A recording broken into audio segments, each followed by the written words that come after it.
Hello friends, it's Shelley from Koala Knits and Knacks. In this tutorial, we're going to make this beautiful ear warmer. Now, I just recently posted a checkered crisscross braided scarf, and this matches it beautifully. And this ear warmer has quite a few different techniques in it, so it might be a bit of a challenge for you, but it's so beautiful, and you're going to want to take the time and the effort to make it. It has the crisscross braid in there. It also has just a regular braid, but we fold it over in a fancy kind of way to get that beautiful center look that we see here. So once you have your yarn and your 22 needle machine, we are going to get started on this project. I used Loops and Threads Flecks yarn in the colors Sweet Cream and Amethyst. I bought one ball of each and was able to make both the scarf and the ear warmer. So it's something that you're going to want to get out there and purchase if you haven't got this yarn handy already. All right, so please don't forget to hit that like and subscribe, and friends, come on over and join my Facebook group. So once you have your materials and your machine set up, let's get right into it. All right, so we are going to begin. In order to begin this project, we need to have some waste yarn. So choose a color that is vastly different from your working yarn so that you can see your stitches at the end when we want to close our edge and make it a flat closure. We need to be able to see our stitches against the yarn that we choose here for waste yarn. So I'm choosing a bright red, and we're going to cast on with a drawstring cast on going in front of that first black, behind the next, in front and behind, all the way around. Letting that loosely slip through your fingers, don't put any extra tension on it. Should be behind that last white, into the yarn feeder it goes. Take your first round really slowly, giving that yarn enough time to drop down and go over those red teeth. There's no weight from a project to pull it down, so you need to go slow. Many times people say I'm getting split stitches, or my first row is tucking, I'm having a hard time. I bet you if you cast on really loosely and you go very slowly, you'll have less chances of tuck stitches and problems on your first row. Took me a while to learn that, let me tell you. Okay, we're going to knit 7 rows of waste yarn is what I generally do, and I have no idea how many this is. Let's do one more. Before I get to the end, I'm going to change my row counter to 0 so it's ready to go. We're going to take that yarn tail, we're going to cut it, pop it into the center between the last white and the first black. We're going to grab, I'm going to use my amethyst. Okay, we're going to pop that into, you're going to choose 2 colors for this project. So you're going to just choose whichever one you want now, because you're just going to make a second tube the same exact way with the other color. We're going to pop that into the center, knit about 4 needles, and we're going to help that down, pull our 2 tails away from each other. That snugs up our tension there, makes it nice and even with the rest of the tension that we're knitting. So when you have it off your machine, you don't have your first few needles with really loose tension and the rest snugger. Okay, so I'm going to keep going, holding my yarn between my 2 fingers like that. I have a very minimum tension when it's held like that, but yet I can feel if there are knots coming out of the ball, or from at the end of the ball, or whatever is needing attention. Okay, so I'm going to just keep knitting with this amethyst color for 90 rows. Okay, once my project starts to hit the table, I will come back for those of you who are new and show you what we do with it. But otherwise, you're just going to keep knitting at a nice even speed. Sometimes people will come on to my group and maybe different groups too. I don't know, right now I'm only part of my group. I have enough to manage with my group, and I'm at the place now where I find all my joy there, so I'm not involved in any other groups. But for this particular question, many people have that they say, how come I'm having, like, it looks funny, my tension is funny here and it's tight here, and it's, you know, it's just not looking even. Like if you look down at my project here, it looks like an even tension. And the reason being is because you're not keeping your tension even between your fingers there, or if you're using a tensioner, you can do that. And you're speeding up and slowing down on your speed, because when you go at a speed like this and then you decide, oh, let me go faster, and then let me go slower, you're altering your tension, and you're going to get discrepancies in how it looks on your project when you have it off the machine. So you want to always find the right tension for the yarn that you're using, and you want to follow the same speed. Pick your speed that you like, and just stay consistent throughout your whole piece, and you will find that that problem is alleviated. So there we go. I'm already on row 34, going on to 35. I'm going to see you when my project starts to touch the table. My project is now touching the table, and if I don't take care of it, as I keep knitting, it's going to start bunching up like this. And if it bunches up too much, you could drop a loop off these red teeth and drop a row, and you don't want that. But also by picking it up and just popping it down over on itself like that, you're helping to keep a nice even tension around the inside of your barrel too, and it helps your tension when you're knitting stay nice and clean and consistent. So every time it gets a little bit lower, just pick it up, pop it back down, and you'll be fine. We're going to keep going until we have 90 rows on our project, and when we get to 90, I'll see you back. All right, friends, that didn't take very long, did it? Whipped up quite easily, and this yarn is one that works so well on our machines. I hope you had no problems with it as well. Okay, we're going to cut our tail, pop it between the last white and the first black. Then you're going to take your waist yarn again. You see how I can see the stitch? I'll be able to see the stitches against it very easily. We're going to take that waist yarn, we're going to pop it in the middle between the last white, the first black. You don't have to fix tension here because your waist yarn's coming off. And you're going to knit 7 rows, 7 or 8, however many you like.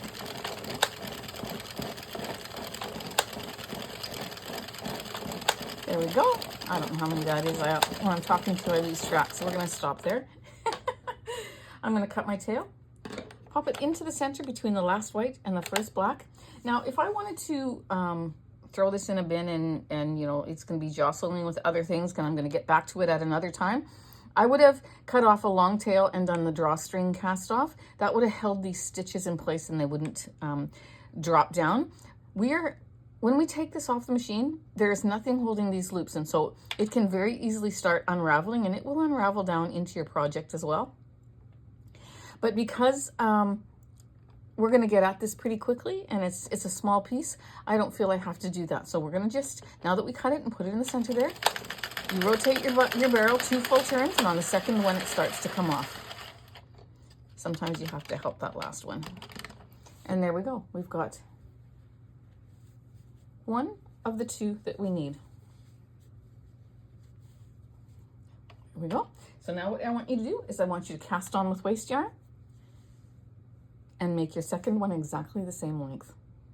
Do exactly the same thing, waist yarn at both ends. Get those 2 done, and I'll see you back. Okay, there we go. We have our 2 pieces off. Now, friends, this next part could be a little bit tricky, but I want you to challenge yourself. Don't get scared. I'm going to put this one aside. And what we're going to do is we're going to take our side that unravels easily. So this is the end, and if I pull on that, it starts to unravel. This front one, because we did the drawstring cast on, it's secure. It's not going to unravel. So take your end where it unravels easily. Let's find our first and our last stitch. So you see where my yarn tail from my waist yarn is coming through that last loop right here, or this first loop right here? You're going to take a stitch marker and you're going to pop it in that loop. Make sure that your yarn tail is outside of your work. Then you see where your working yarn is. If you trail it back, it's the last loop. See, if I pull on that, I'm going to pop my stitch marker into that last one. We're going to take that tail, we're going to pop that outside of our work, and we know that we have 22 stitches on our work. I'm going to start, generally we will go to the other side here, and we'll start here and we'll work this way, and then we'll bind off with this. I'm going to start on this side this time because I want to drop the 2 stitches that are over here. I don't want to drop the ones where my tails are. So this is where you're going to have to think differently than you know, if you've watched any of my other videos. So these are the first 2. Take 2 more stitch markers, and let's go around. This is 1 where our stitch marker is. 2, 3, 4, 5, 6. Whoops. 1, 2, 3, 4, 5, 6, 7, 8, 9, 10. Here is 11. We're going to drop that stitch. We're not going to work this one. And here's 12. we're going to drop that one, okay? Because these are the very opposite corner, and this is going to be a straight seam here, so I want to take the very two side ones. So we're going to start over here, which again is opposite of what we normally do. And we are going to pop our hook into that first one that's closest to you and go up to this next one and pull it through. You don't have to have those bobby pins in there any longer. I just wanted to give you a visual, okay? Then we're going to come down to the next loop that's right here. We're going to pick it up. So you're going to go underneath it and you're going to bring it through that loop that's on your hook. We've worked 3 stitches so far. The first one that we put on our hook, then up here is 2 and this is 3. We're going to go up to this next one. We're going to grab it, bring it through the loop on our hook. That's 4, 5, 6, 7, 8, 9, 10. Now I count because if you're new, you don't want to miss any of these loops here, because if you do, those ones are going to drop as well when you take your waist yarn off. So this is 11 and 12, 13, 14, 15, 16, 17, 18, 19, and one more makes 20 because we're not picking up the last 2. That's 19 and 20. Just like that, okay? So now what I want to do is I need to secure that. So I'm going to go ahead and I'm going to pop this onto my needle. Wishing that it was a tad bit longer, but that's okay. And I'm going to get that out of the way there. First of all, I'm going to secure it here. I only need to do it once because I'm going to carry it across. If you can't carry it across, then just grab that, I'm going to carry it across and I'm going to loop it under there. But if you can't carry it across, I'm going to show you what else you can do. But let's do this first. I'm just going to weave it all the way. I'm not going to pull on this. I want that corner to still be look like a corner. I'm going to just weave it over. It's long enough. Yay! And I'm going to pick up that loop. If I did not have a long enough one there, all I would do is this. Let me just show you, just for those of you who may not have had a long enough one and don't understand what I'm referring to. I would just take a piece of yarn just like this. I would have picked up that loop just like this. Oops. I would have caught up just a couple strands there. Then I would have pulled that through, made a knot, and then hid this into the inside of my work, okay? That would have held that loop just the same exact way. Now we can take our crochet hook out, and we've got our yarn tail here. I'm gonna put that back on my needle. And before I even take off my waist yarn, I'm gonna go ahead and I'm gonna finish this off. I'm just gonna tie a knot. 1 and 2. Pull that knot down with my thumb. I'm going to hide that into my seam in between the 2 layers, pull that out and cut it off, and we've taken care of that. No worries there. And that's what it's looking like so far. You can see this is starting to unravel already, and that's what I meant. You have to work quickly and you have to be very careful. All right, so from there, we're gonna just leave, you can take it off if you like, but I'm just gonna leave that waist yarn on there just for now. It's still holding those, well, it's caught on these 2 stitches, but we've only worked it up until those 2 stitches, but as soon as we pull off that waist yarn, then this is gonna start dropping, which is totally okay, but there's no need to do it right now. I'm gonna just leave it like that. We're gonna go around to this other side, and we're going to close this one, but only thing is we're gonna close all 22 stitches. So now you see where our waist yarn is, it's going up. So when the beginning of your work, your waist yarn is always going out. When you want to find the other end, you'll know the end of your project, the waist yarn is always going to the inside of the work. And then on this, for your working yarn, the stitch that's right to the left of it is the one that we choose there. But let's go back to our waist yarn. If I pull that loop up, it's coming out of this stitch right here. Let's pop a stitch marker into there. Then go back over to this one where your working yarn is. Take another stitch marker, Mark that stitch that's right to the left of it, making sure your tails are both out. Now we're going to count around again to stitch 11 and 12 because those are our very center stitches on this side. 1, 2, 3, 4, 5, 6, 7, 8, 9, 10, 11, and 12. I'm going to pop my needle, my crochet hook under stitch 12. I count that as number 1 because again, you want to count back and forth to 22 or you're going to have a dropped row once you take your waist yarn off. We're dropping from this end to this end. So we need to close up all of these stitches, okay? We're going to count this as 1. We're going to pick up that next one, which would have been 11 in our count. That's 2. Go down to the bottom. 3. Up to the top. 4. 5. Doesn't matter if you hook it from the top and work it, or if you go underneath like that and work it. Doesn't matter. You just are trying to get it through the loop on your hook. You're using a crochet hook, but this is not a crochet stitch, okay? So sometimes people will say, I don't know how to crochet, I can't do that. Well, you don't need to know how to crochet. You just need to know how to hold the hook and hook the little loop. This is not a crochet stitch, okay? And we're bringing it through. And we're going all the way down to the end. And the reason why you need your stitch markers there is because sometimes it gets tight as you get to the end. And those stitch markers are going to help you grab that yarn. This will always be 21. Pick up on it, get underneath it, pull that stitch marker out. This will always be 22 if you've got all your stitches, okay? Pick up on it, get underneath it, pop that out, work that stitch. Then you're going to take your yarn tail and you're going to yarn over and you're going to pull it through. Push down that knot with your fingernail and you've secured that one. Then you can go ahead right away and just pop this onto your needle. Pop it into that seam and between the 2 layers. You don't need to weave it in and out of here before you hide it because we're going to have another stitch there that's going to hold it. And we're going to cut that off. Now you can go ahead and remove your waste yarn. I'm going to start with this one since I'm here. And because we did the drawstring cast on, what we're going to do is you have to find that very top row. So if I pull on this, it's coming this direction.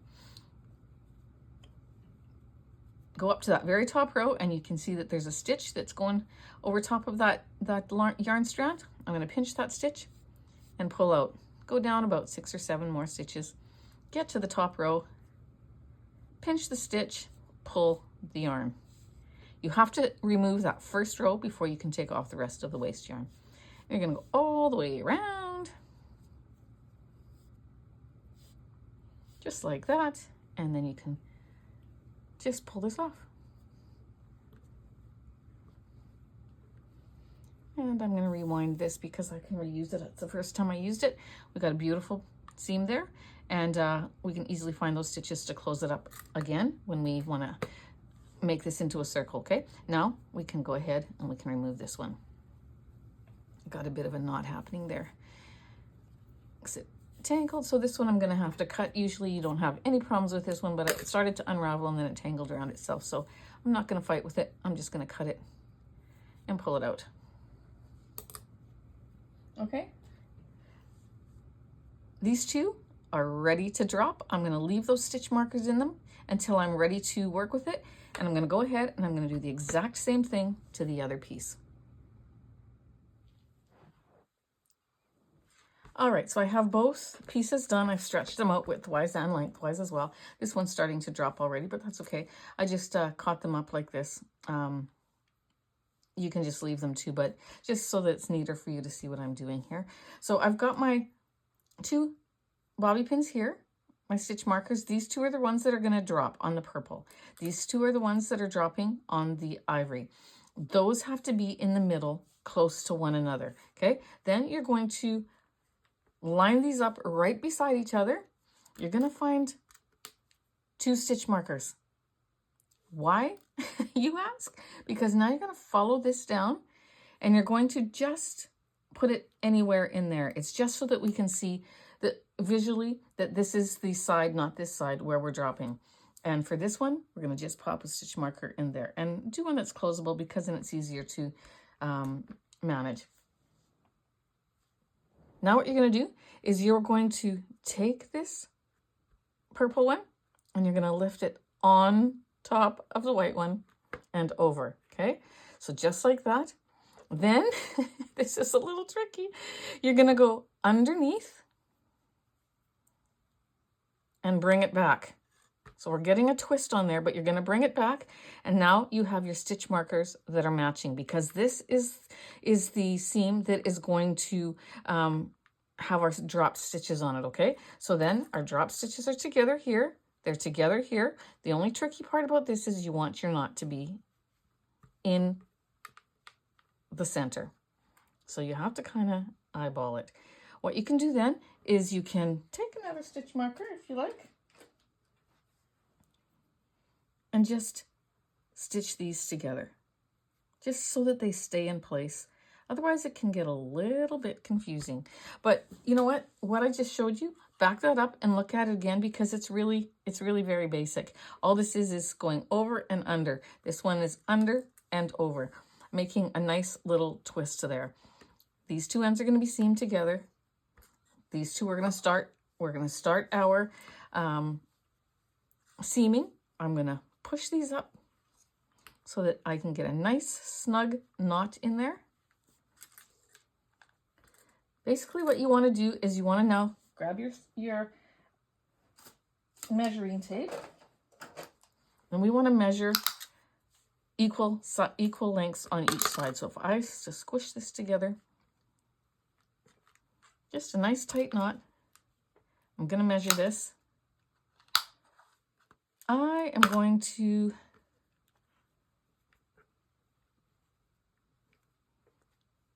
squish that up like that, and then you can, this really isn't as hard as what I'm making it look like. 7 inches. So here's 7 inches. I'm going to take another stitch marker and I'm going to mark 7 inches. Right like that. Okay, so then I know on this side, we're going to do the same exact thing. From the end here, we're going to seam up for 7 inches. There it is, right there. Hold it with your fingers, grab another stitch marker,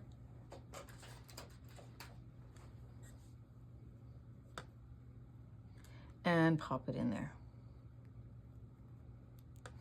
Okay,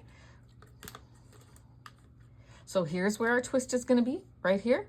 Here's where our crisscross braid is going to be on both sides there, and it's going to drop all the way down underneath. But once we get it to this part right here, we're going to seam it up a little bit differently when we get to there. So let's just have this all prepped just like this. Now you might have to back up the video and watch it in slower motion. You can go up to the top right hand corner of your screen, click on it, and you'll get a gear. Then you can slow it down and watch exactly how we twisted this and then bunched it together so that we can get as far up here. You might even want to go a little bit farther. If you want to bunch it and make your knot even a little bit tighter, you can, but I think that's good. Now we're going to grab our crochet hook. I'm using a 4.5mm crochet hook. We're going to begin working our braid down. All right, so I'm going to remove these stitch markers here. I'm going to let this begin dropping. Just got to pull it apart, and you see those loops. Make sure that both of them are dropping. I'm going to get underneath there, and I'm going to pick up the first 3. Then I'm going to go over to this side. I'm going to remove this stitch marker now. And I'm going to pick up the first 3. I'm going to take those 3, and I'm going to bring them through the loop of the purple ones. Then I'm going to go back down to here. I'm going to grab the next 3. It's a little tricky till you get going. 1. You can spread it out like this, and then you can see those bars. 1, 2, 3. Bring it through the ivory. Go over to this side. Grab the next 3. 1, 2, 3, and pull it through your loop. You can count how many times you're doing this if you like, and well, yes and no. Actually, you don't need to do that.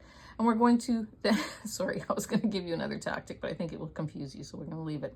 1, 2, and 3. pull these apart like this, maybe it might be better. You can see both of these rows are going down here. Make sure that they both go. And I'm going to grab 3. I'm going to work them through the ivory. I'm going to go over to the other side. Let those drop down. And I'm going to pick up the next 3. And I'm going to go through. And I'm going to pick up the next 3. See, it's not hard. It's just, you got to just be careful. And the next 3. And the next 3. And you'll be so proud of yourself once it's all done. And over to this side, the next 3. We're going to go up as far as this stitch marker. Maybe a little bit farther. Once we get there, we'll determine it. And I'm going to break down those rows, come over to this side and move down those rows.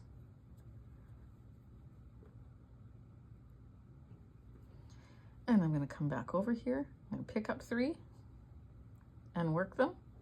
Go over to the ivory. If you spread it out, you can see where your next 3 bars are. Oopsie, I could tell that I was missing one. And work it. And we're going to work the next 3. I know some of you are saying, I'm not doing this. I'm not doing it. But trust me, it looks harder than it actually is. 1, 2, 3. Pull them through. And we need a little challenge every once in a while, don't we? Challenge yourself to grow in your skills and to try things that are harder than you've done before. And this is maybe one of them. Okay, 1, 2, 3.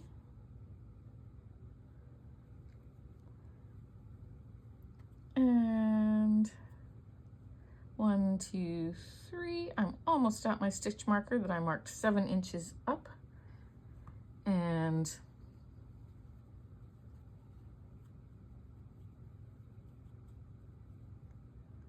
three.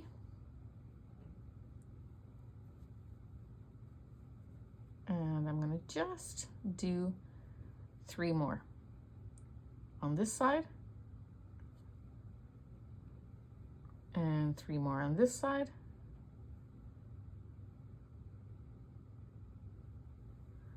Pull those out.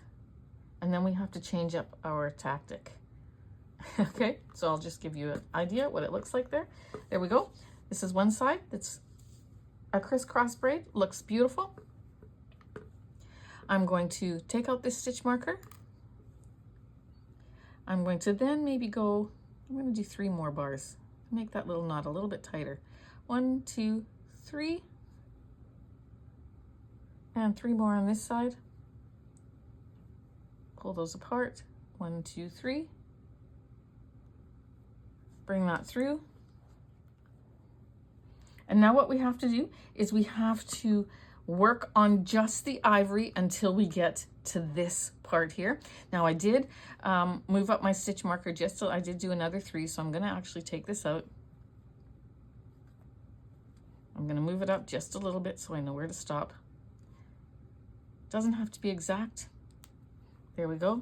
And I just tightened up my knot there a little bit. Now I'm going to just work on the ivory. So it's a little bit tricky because you're going to have to follow that same side until you get underneath the knot. 1, 2, 3, and pull it through the ivory. Don't go through the purple, go through the ivory. You can drop it down or you can just pick it up like this. 2, 3, and 1, 2, 3. 1, 2, 3. And I'm going to just give this a little 1, 2, 3. I can feel my stitch marker with my fingers, so I know I'm getting close. See, there it is. So this is where it's a little bit tricky. Let's get our crochet hook through here.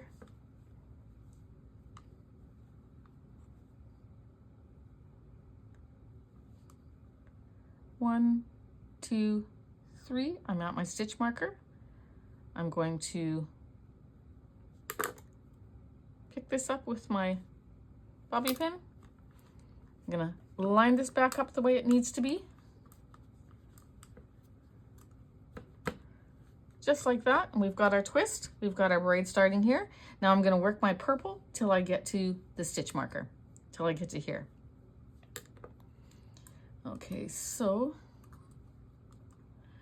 let's pick up that purple loop. Where did it go?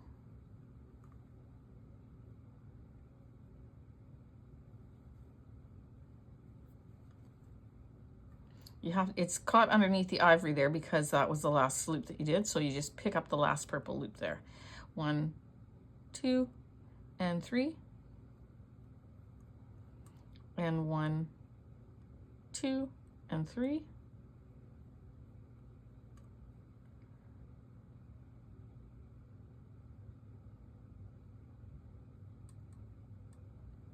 Okay, coming on down to that stitch marker. 1, 2, and 3.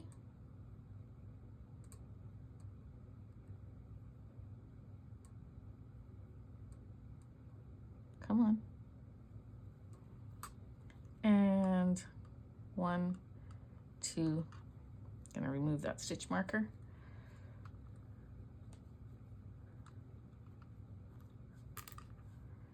And 3. Work that one. Now I'm gonna go back and forth. Again, I have this lined up. I'm going to go back and forth to my ivory. So I have to go ahead and find where I left off, which is right there. I had captured that with my, or held it with my stitch marker. I'm going to take that stitch marker out. I'm going to go ahead, I'm going to grab that. I'm going to work it through. Then I'm going to go over to the purple side. Now I like to pull it down a little bit more when I'm on the side here. And I'm going to pick up 3. And work it, and pick up 3,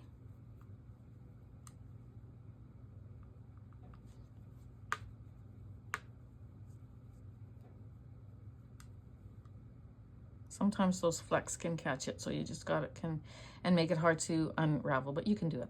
And there we go. Go over to the purple. You can see what I'm doing. I'm working my way down to the end. Pick up 3, and pick up 3,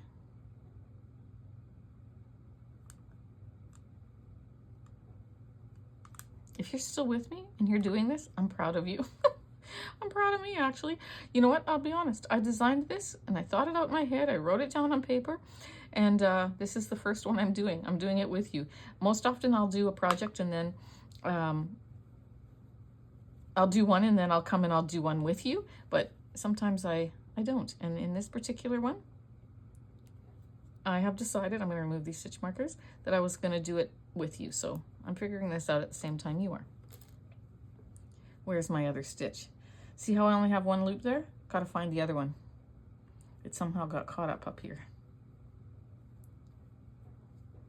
If that happens to you, pull it back and find it. There it is. I'm going to just undo it all the way down to that other one. Because it's very easily done. Now I'm going to go back into there, and then I know that my next one is ivory, so I'm going to go over. There we go. That looks better. Make sure that there's 2 that are dropping here. There is. I'm going to remove that stitch marker because I can see where I'm going. We're going to drop. And we're going to continue all the way down to the end. And purple. And ivory.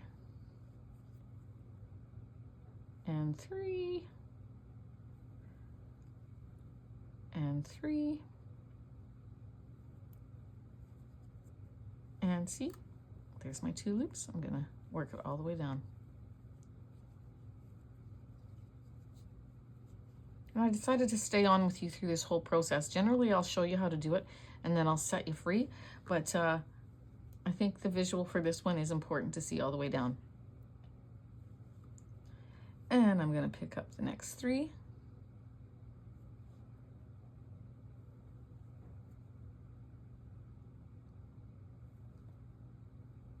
And ivory. And purple. And there we go.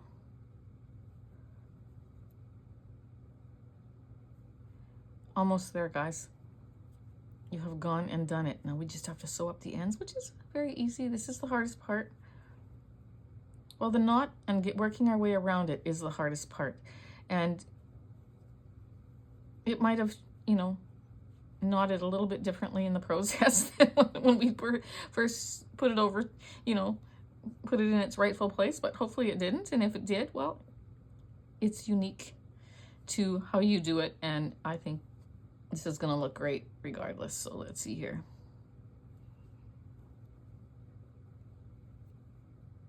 And 3.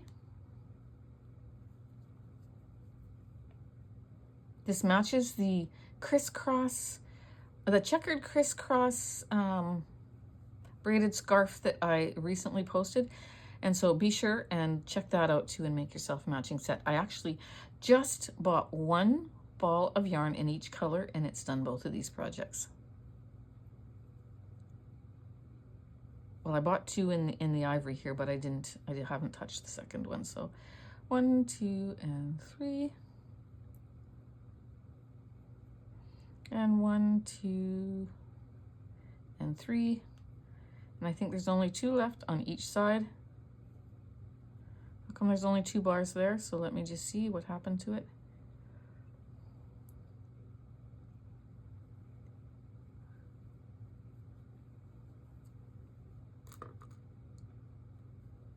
One,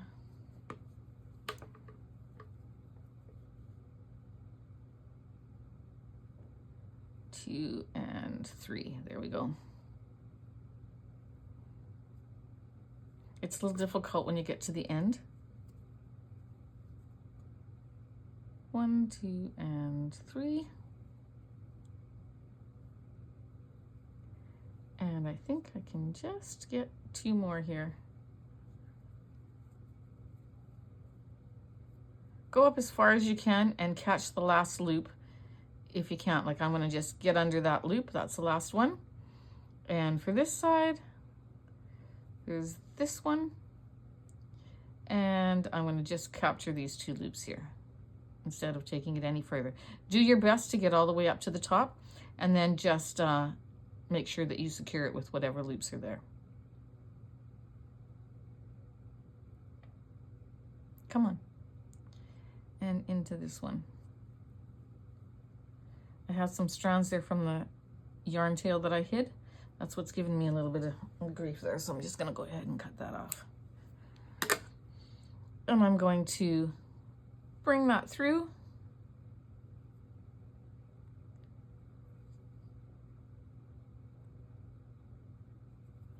Okay, something's not right here. There we go. And through. And then we're going to just catch that with a piece of yarn on our needle, and there we go. You guys, it's so pretty. I am so happy with how it turned out. We've got our crisscross braid coming up there, then we switch into that little braid to get us around, and then it's also underneath there, and then we crisscross braid up to the top. Now I'm going to just grab myself a piece of yarn just to fasten off this last loop here. I was thinking there for a second, Shelley, is this working? But it is. I'm just going through that loop and then I'm gonna fasten it down, tie off in a knot. And hide my tails. Go into there, then into this side. Bring that across, bring it through in between the 2 layers. I'll cut this off. I'll do the same to the other one. All right, we have that hidden. I'm going to take my metal wool needle here. I'm going to put the ivory color on. And we're going to seam up the back, but let me just show you this. This is the side that, with the purple. If you take it to the other side, we've got our ivory braid that's crossing. It's just a mirror image of each other. So, except for this is the wrong side here. So this has got to be on the inside. So what we're going to do, this is the right side. We're just going to fold it in half. Or bring the ends into the center, either way. You can do it that way or fold it in half like this. We're going to pick up the very corner stitch, pull through, leaving a tail there. I'm going to make a knot because then I have a long enough one here. And two, I will hide that end in, but I'm going to sew it up first.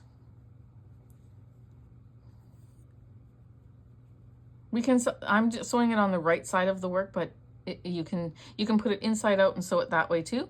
I'm going to go on the right side here because I want to try and cover up this end knot here. So we're going to go into this stitch and across to this one. Bring it through.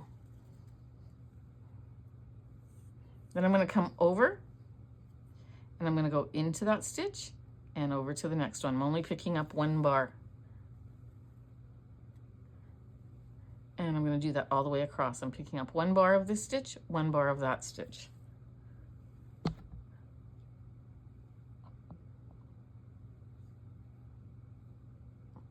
But by doing it on the right side of the work, it's crossing over this seam here, and I think it makes a neater finish. Pick up half that stitch and then over there.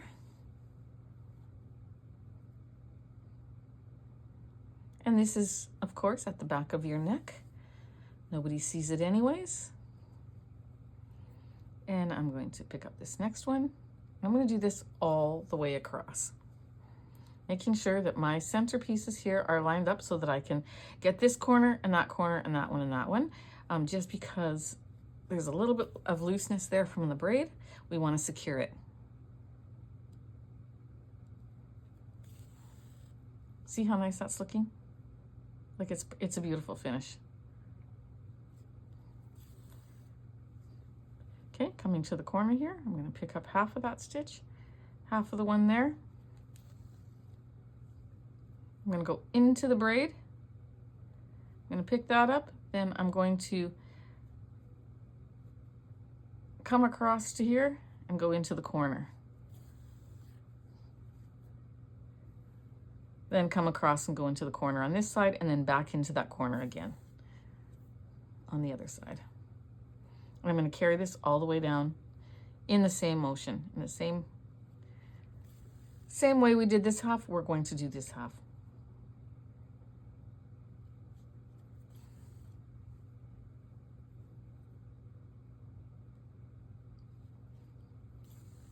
All right.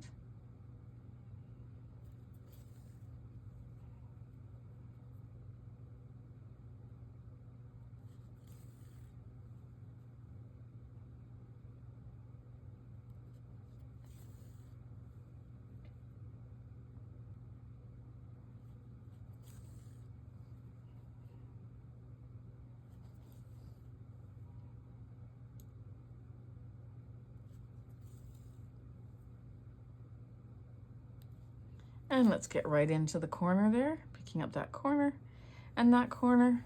We're going to pull through, make a knot, one more time,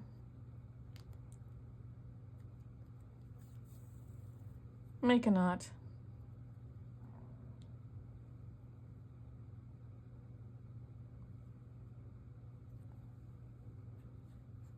oops, it's getting all, there we go.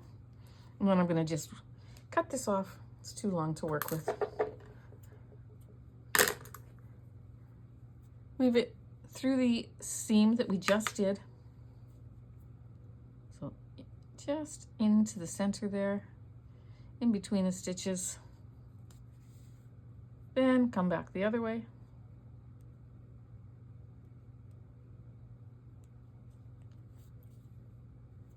Pop this into our work in between the two layers. Pull through, cut it off. I'm going to go ahead and do the same thing with this one.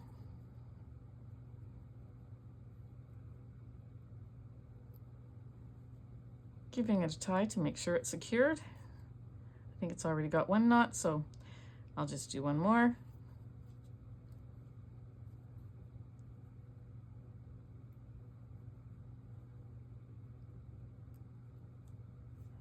Underneath,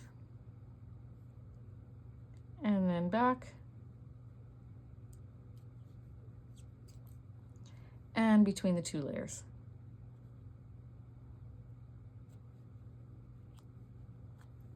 Pull through, cut it off.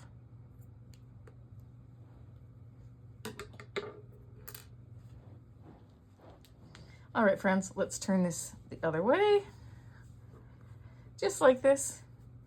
And there we go. When it stretches on your head, that's what it's going to look like. It's absolutely beautiful. Oh, I just am so happy with how it turned out. There's the other side. And our knot. And you got a little loop in here. You can sew that down if you want it to be a little bit more secure, but there's really no need to. And there we go. Oh, turned out beautiful. There you go. If you've made it this far with me and you've been working alongside me and not just watching the video, but actually making one with me, then way to go. I'm so proud of you for taking on the challenge to do this. And I can't wait to see the one that you've made. So please, please post in my Facebook group. I would love to see the one that you made. And you know what? Bonus points if you put it on and show us with you wearing it. So friends, thanks again for joining me. It's always a pleasure spending time with you. You guys are the absolute best, and I just really appreciate you so much. Take care, have a blessed day, and I'll see you in the next tutorial.